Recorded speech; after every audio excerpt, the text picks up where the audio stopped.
kita sa atuang topiko ning takna sa kagabiyon. Pagkaon alang sa mayong panglawas o kaluwasan. Ano yung atong title ron mga kaigsunan? I-take-note kay basin magawas na po ni sa disuma. No, wala ba ka-answer sa kuha title sa kagabi eh. Okay.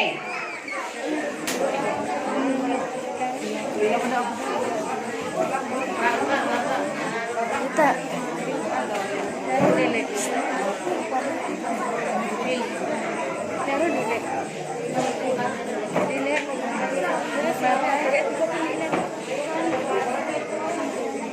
Maayong paglawas, dakong kalabutan nga makaapikto alang sa paglungtad sa kinabuhi.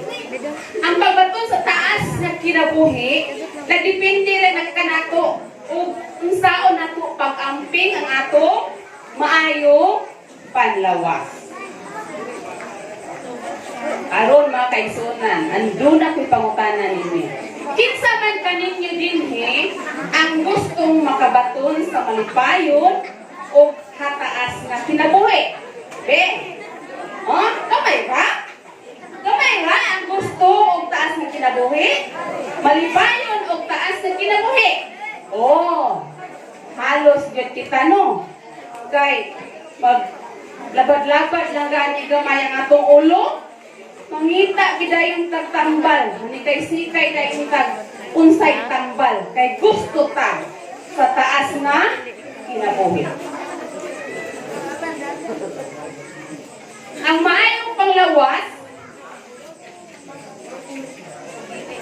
dili kay sulagma lang, kundi dili usa kini ka produkto sa maayong pamaagi pagplano sa pagkinabuhi. So, ato gidi ay planuhon aron kita makabaton sa taas na kinabuhi. Sa Salmo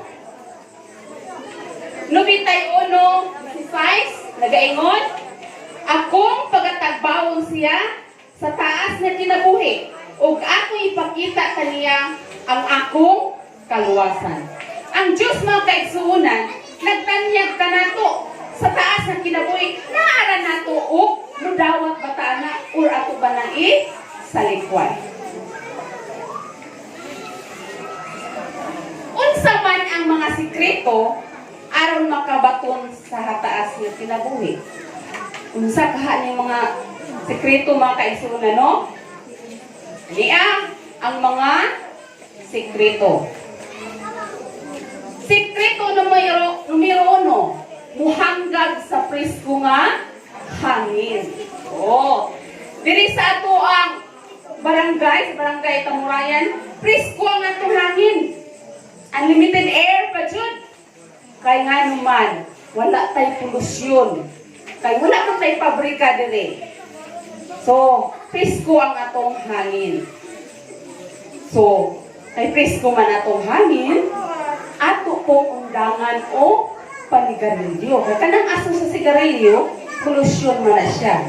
Kaya ang pagpanigarilyo, makapamubo sa ato kinabuhi. So, gusto man tayo mga kaigsuonan sa taas na kinabuhi. Mao ni ang sikreto number 1. Matod pa ni Dr. Raymond H. Pilar, ang kusog manigarilyo makuhaan og tantay 4.6 ka minutos ang iyang kinabuhi sa kada sigarilyo nga iyahang gigamit. So, pila ka porsyento mga kaigsunan? Tantay 4.6 ka minutos. Pila ka minuto ang makuha sa itong kinabuhi kung kusog ka manigarilyo? Tantay 4.6 ang mukunhod sa itong kinabuhi. Ang tao nga makahurot lamang o usa ka pakete sa sigarilyo kada adlaw, makuhaan ang iyang kinabuhi og 15.5 ka minutos sa kada pakete nga iyahang gigamit. Mukunhod gyapon mga kaigsunan. So, makuhaan ang ato ato ang kinabuhi, mamubo. So, ano man ni garilyo ng ta? Dili ta mo gamit na. Ikaduhang sikreto, inom sa lunsay nga tubig. Likayi ang pag-inom sa makahubog na ilingon. Kay kini makapaubos sa resistensya sa imo lawas. Unsa ra gyud itong inom nga kaigsunan? Lunsay nga tubig. Unsa to yung secret number 1? Ha? Unsa to yung secret number 1? Ha? Lumangdag sa presko nga hangin. Ang ikaduha, unsa man to? Isulat na mga kaigsunan. Kay basin, mugawas na sa atong quiz of mouth.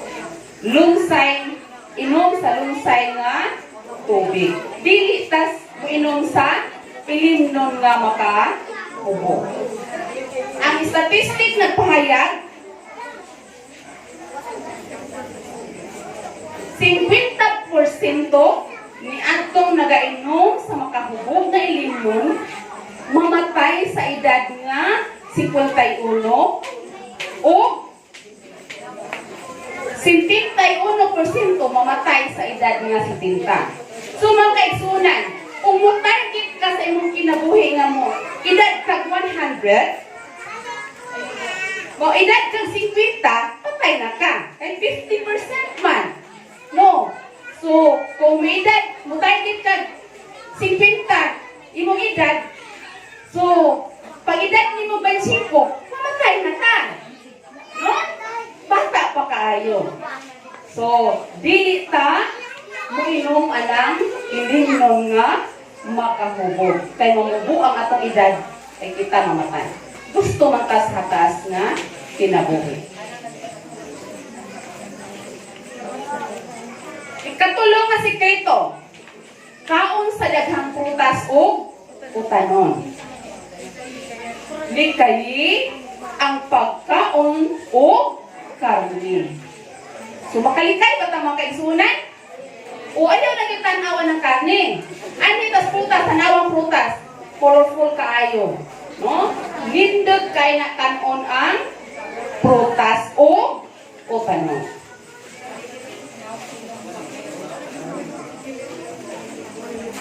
Sa Genesis 1:29, ug miingan ang Dios, tanawa, ihatagan mo kamo sa tanan nga balili, nga nagahatag og binhi. Mga liso ug mga prutas, ug mga utanon, mga pagkaon nga puno sa bitamina, nga gikinahanglan alang sa atong maayong panglawas. Pauday nga ito kaong mga kaisunan. Mao ni gikinahanglan sa atong lawas nga puno sa bitamina o kaayuhan. Mga utanon. O mga liso-liso. Mao na atong kanon. Daghang na diri sa Barangay Kamurayan. Mga kaayuhan sa natural nga pagkaon. Ang mga kaayuhan, kumukaon ta sa natural nga mga pagkaon. Ang natural nga pagkaon kanang prutas o utanon. Unsa man ang kaayuhan? Number 1, maghahatag og usog. Himsog ka. Isa kung sa atong aswaton, kaya. Kay maghahatag nato og usog. Ang mga natural nga mga pagkaon sama sa prutas o utanon. Kaduha, maghahatag o kahimuan nga ikaw makapadayon o makalahutay. Aduna tay resistensya. Di ta dali kapuyon, di ta dali maluya.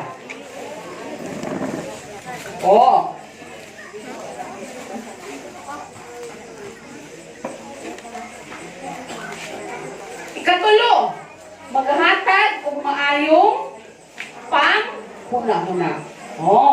Umutkaon ta sa prutas utanon, at tagang ta sa maayong panghuna-huna. So makabalansi ka, makahuna-huna ka.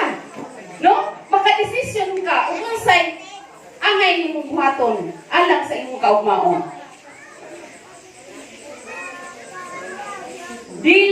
nagahatag og fats o cholesterol. Actually mga kaigsuonan, adunay duha ka klase sa cholesterol. Ang bad cholesterol o good cholesterol. Ang kanang bad cholesterol ato nang makuha kung kita mukaon sa karne. Ang good cholesterol ato nang makuha sa pagkaon nato sa mga prutas o tanong. Ang kataas sa kinabuhi sa tao sa wala pa ang lunok sa kalibutan sa panahon ni Noe, adunay average nga 900 ka mga tuig. Ag-as kay sila mga edad mga kaigsunan. Ang ilang pagkaon lunsay nga prutas o tanon. Walay unod o karne ang nasugod sa ilang tiyan. Nawa gyud unsa na ilang kaon gani? Prutas o tanon. Bakit ko nasudli karne ang ilang tiyan? So, mo ni matawhana tong tan-awon ng ilang mga edad. Si Mahalalel 895. Si Jared 962. Si Enoch 365. Metosela 969. Si Lamech 777. Ug si Noah 950. Napapadarong mga idara? Ha? Wala na. Nagkakaon naman gutao karne. Taon na tagas ay silang mga edad. No. Karon ang lifespan sa tao, wag na lang 60, 70, 80, taas na na. No? So, musunod taanan nila mga kaisunan. Aron mo taas ang atwa, kinabuhi. Taas ang edad. Uman sa lunok, ang pagkaon sa unod, nitugot na. Ubos sa kondisyon nga ang dugo niini dili pagkakaunon. Kay kini makapamubo sa kinabuhi sa tao. So, gipugutan na tang kaon o karne, pero ang dugo saman dili pagkaon kay unsa man atong kinabuhi? Mubo. Di ba napataas mo tanan ganiha nga gusto mo taas sa kinabuhi? No, so dili ta mukaon o dinuguan. Adunay duha ka paagi nga mamubo ang kinabuhi sa tao. Una, ang pagsulod sa mga sakit diya sa lawas sa tao. Nagsugod kini tungod sa pagkaon sa unod o karne. So, pagsakit dito mga kaisunan kung mukaon tao karne. Diferensya yun no kung mukaon tag karne kaya mo sa ato kinabuhi. Mubo kaysa mukaon ta sa prutas o tanon. Klaro kayo. Ikaduha. Ikaduha nga paagi nga mamubo ang atong kinabuhi. Sayo nga pagkahamtong o pagkatigulang. Ang karne o unod aduna na taas na protina. Ug ang taas o protina makapadali sa pagkahamtong o tigulang. Wala dayon. Kala bata pa kay siya. Yung edad mupo pa. May kasi edad pero iyang dagway unsa na? Tiguang na siya. Dagway. Tanawa ng tao din ha. Tanawa na siya. Nausa. Kanang gasakit na ang iyahang tuhod. Kay taas o protina.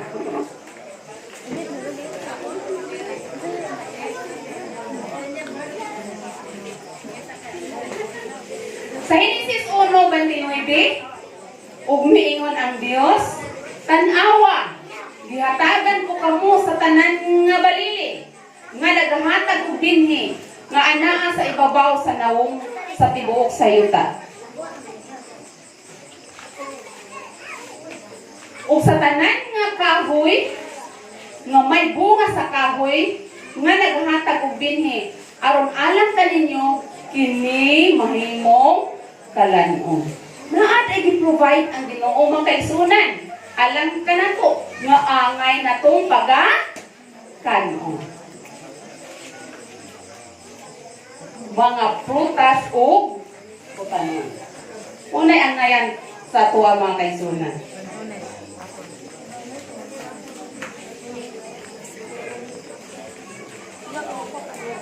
Human sa lunok, ang karne gitugot nga kaunon ubos sa kondisyon.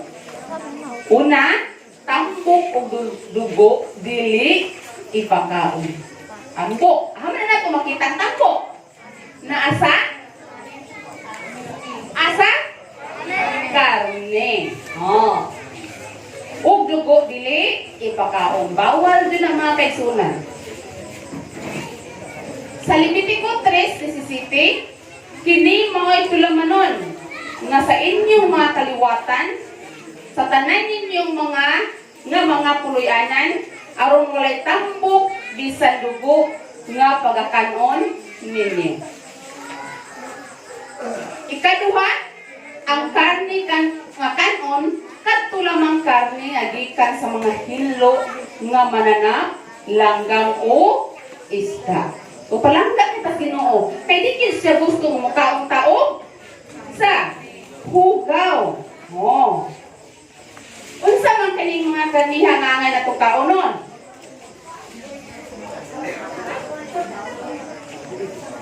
Abaw.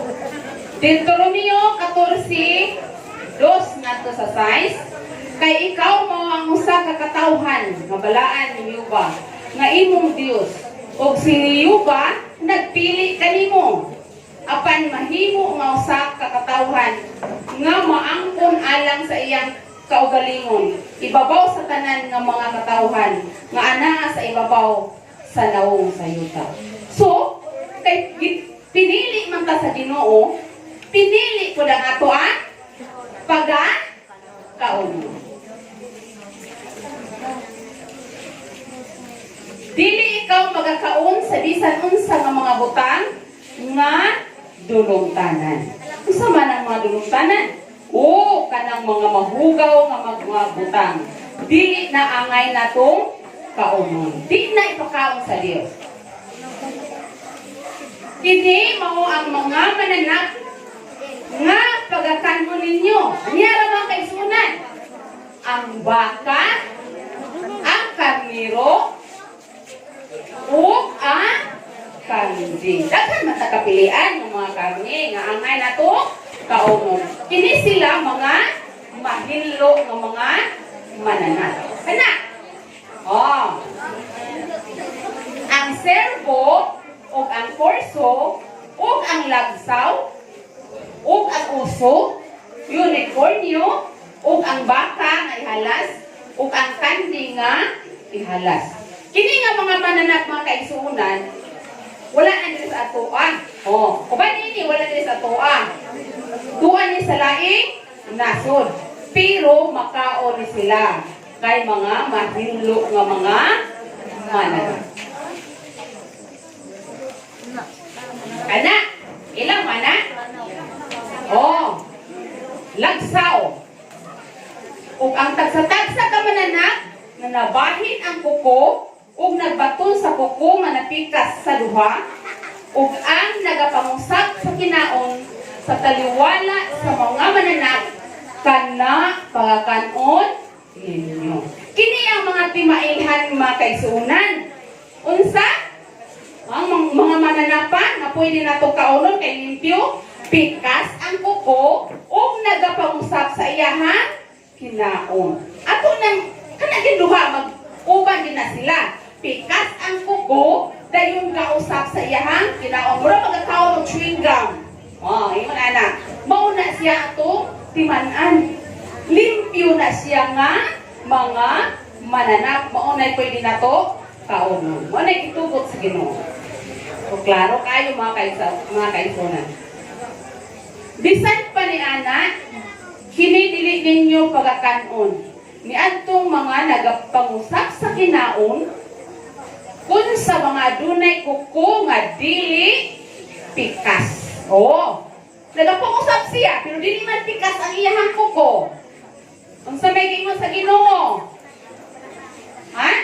Kini dili ninyo pagakanon. O mo ning mga mananapa, kamilyo.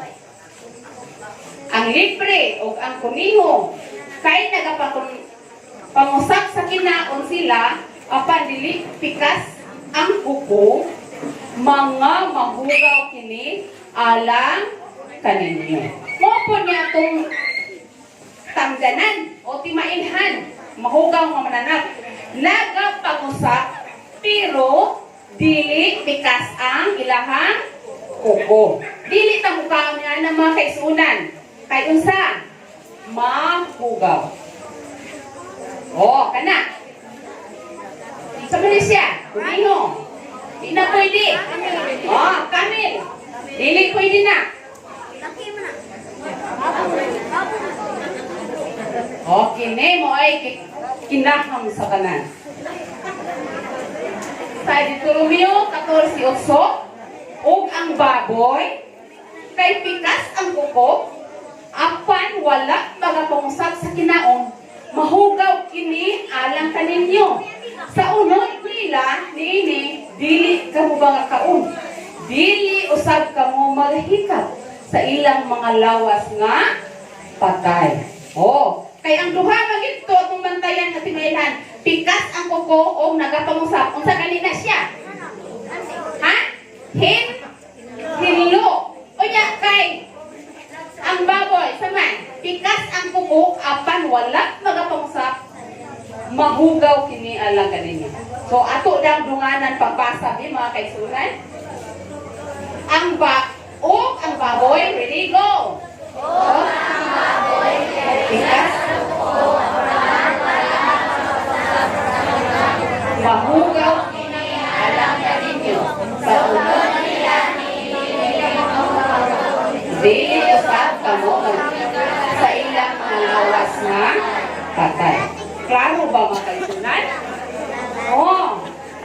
So, dili ta moingon nga ang inyo lang mga higala nga mga Seventh-day Adventist may nagingon nga bawal.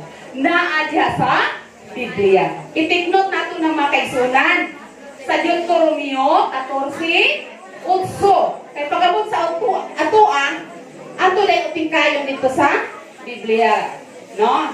So, klaro kaayo. Ang Departamento sa Agriculture nagapahayag wala pa ang bisan unsang pamaagi nga nahimo di ng tao nga nagakaon sa wala maluto o wala pa kaayo maluto nga karne sa baboy ang maprotektahan sa kadaot nga idulot sa trichinosis. Sakit na siya mga kaigsuunan, ato nang makuha diha sa karne sa baboy. Oh. Magsakit ka sa trichinosis. Okay. Mauna ang hulagwa sa trichinoworm. Kanang trichinoworm, bisan pag ayuhog latak ng karne sa baboy, kana siyang trichinoworm, kanang akagaw, dili gid na siya mamatay. Kay ngano? Adunay abilidad ang kagaw nga mubugas siya og tubig sa iyang lawas, maputos pa mura siya og lawa nga yang naisapot, muputos sa iyang lawas mo. Nana siya kaning cover sa iyang lawas nga di gid siya mamatay. Bisag unsaon na siya og lata, malata na lang kaayo ang karne, pero kana ang kagaw di gid na siya mamatay. Naara gid na siya diya. Di na siya nato makita sa ato ang naked eye, pero magamit ta sa microscope naara ng kagawang. No? Dili na siya malata, bisan pag iganggang, oh, kay di man siya malutang sa kainit, kay naman siya shell, no? Sa iyahang lawas, giputos man niya ang iyahang lawas sa mura siya og sapot. Mura siya sapot sa lawa. Oh. O na siya mga kaisunan. Na na to makuha nga kagaw diha sa karne sa baboy. So nga mo kaon man tani ana. O, kung ang Biblia mingon ayaw kaon ang karne sa baboy kay mahugaw. Di ka mo tuo, no? Ang uban, dili mo tuo. Oh. Pero, may mo na gani ang doktor, Mrs. Mister, taas na kain pressure sa imong dugo, complicate na sa imong heart, ayaw kaon sa karne sa baboy. Mutuo da yung ta. No? Ngano kahama kay suna, no? Sige. Ngano kahana? Scientific studies nagpahayag nga ang mahugaw nga mananap adunay mas daghan og hilo kaysa mahinlo nga mananap. Ang mahinlo ang mga mananap naa gani hilo, labaw na ang mga mahugaw. Ania ang mga hilo, ani nga mga mananap. Ila ka porsyento? Karnero, 6%. Baka, 18%. Ang iro, 38%. Ang fats, iro ni siya na ihalas, may kaisunan. 50%. Kasi taas mo, ang hilo. Baboy, 46%. Hair, mura ni siya kuniho, 51%. Kabayo, 61%. Ada hilo, mga kaisunan. Okay. Ani napunta sa tubig. Sa Deuteronomio 14, 9 o 10, sa tanan nga naa sa tubig, kini pagakanon. Ninyo, ang tanan nga dunay kapay o hingbis pagakanon ninyo. Napoy timailhan. Ang mga isda, unsang mga isda ang atong kanon? Na ay kapay o hingbis. Imanin na ninyo makaigsunan. Mauna ang atong pagakanon. Kay unsa man na sila? Mga mahinlo nga mga isda. Na ay kapay o hingbis. Ani? Daghan kay tagkapilian. Unsa man ang mga isda na siya kapay o hingbis.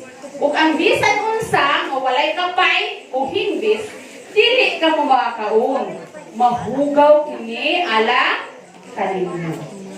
Mangutana na ta. Anong buhat man na si Ginoo? Kanang walay kapay o hingbis, di ba nila ipakaon? Okay, adunay tubag anang mga kaigsunan. Gihimo na sila kay adunay purpose ang Ginoo ana nila. Orong sa na sila? Mauna sila musuyok sa mga hugaw dito sa tubig. Mga kinhason, mga lukos, mauna sila musuyok sa mga hugaw. Kaya mauna sila mulimpyo. Mauna sila janitor ba? Mauna sila tikuha sa mga hugaw sa dagat. So ano, makaon ng tana mga kaigsunan? Nga, mahugaw man na sila. Mauna sila kaon sa mga hugaw. Sa tubig. Dili tangkaw na. Sa Hud 14:4, kinsa ang makakuha og usa ka butang nga mahinlo gikan sa mahugaw? Walay mausa. Napatay makuha nga limpyo da sa hugaw? Kung mo declare na kani ang Ginoo nga hugaw din na siya. Dili kaninyo ta, ayuho na ko ni brush, ayuho na ko ni limpyo, kapila na ko ni hugasan, limpyo na ni, makaon na ni. Dili. Kay wa man kay makuha nga limpyo diha sa hugaw. Hugaw ay na, hugaw din na siya. So kung magtuman taan ni mga kaigsunan sa gibawal sa Ginoo, unsa kaya pahamtang diri ka nato kung magtuman dita? Ania? Sa Isaias 66 15 ngadto sa 17, kay aniya karon si Jehova muanhi uban ang kalayo ug ang iyang mga kurso masama sa alimpulos. Karon sa pagpahamtang sa iyang kasuko uban ang kabangis ug sa iyang pagbadlong uban sa mga siga sa kalayo, kay pinaagi sa kalayo si Jehova mo pahamantang pahangtang sa hukom o pinaagi sa iyang espada, ibabaw sa tanang unod, ug ang pinatay niyo ba daghan. Kadtong nagabalaan sa ilang kaugalingon ug nagaputli sa ilang kaugalingon aron sa pag-adto sa mga tanaman sa luyo sa usak diha sa taliwala, nagakaun og kunod sa baboy ug ang duluntanan ug ang ilang ilaga, silang tanan magadugan sa pagdangat sa katapusan, nagaingon si Jehova. So kung masuko na ang Ginoo, klaro kaayo mahigala, sunugon ang mukaon sa dulungtanan. So karon kay nakaibalo naman ta, ato na hinahinayan pagbiya ang mga dulungtanan nga mga pagkaon. No, kabalo naman ta mga kaigsuonan. Ang Ginoo nag-auhad sa 2 Corinto 6, 17 o 18, busa, panggula kamo gikan kanila, ug magpalain kamo gikan kanila. Nagaingon ang Ginoo, ug ayaw na kamo paghikap ug mahugaw, unya pagahinangpon ko kamo. Ug ako mahimong inyong amahan, ug kamo mahimong akong mga anak nga lalaki ug mga anak nga babae, na nagaingon ang Ginoo nga makagagamong sa tanan. So, pagkanindot kayo sa auhag sa Ginoo, tawguntang mga anak nga lalaki ug mga anak nga babae. Nindot magaling na paminawon nga inon ka, anak sa presidente, anak sa mayor, labaw pa ng anak tas Ginoo, hari sa mga hari. So karon mga kaigsuonan, nang hinaot ko nga gikan karon, ato nang kaunon ang mga butang nga gitugot nga mahinlo. Ug kun mahimo, mubalik ta sa pagkaon nga original. Unsa mga pagkaon nga original? Mga prutas o panon. Aron kita makabaton sa malipayon, himsog o taas nga kinabuhi. Daghang salamat ug maayong gabi.